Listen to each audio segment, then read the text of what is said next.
Hello guys, welcome to my channel. So, in my class 10th journey मैं अपने summer vacation को productively utilise करना चाहता हूँ। तो मैंने सोचा कि क्यों ना आपको भी मेरे जर्नी में शामिल किया जाए।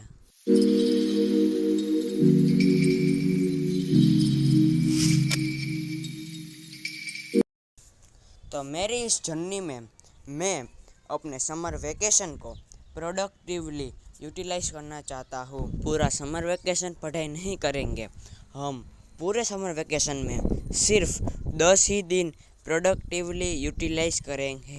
बचे हुए समय में हम रिवीजन करेंगे, हम खेल कूदेंगे जिससे हमारे स्वास्थ्य भी अच्छा हो।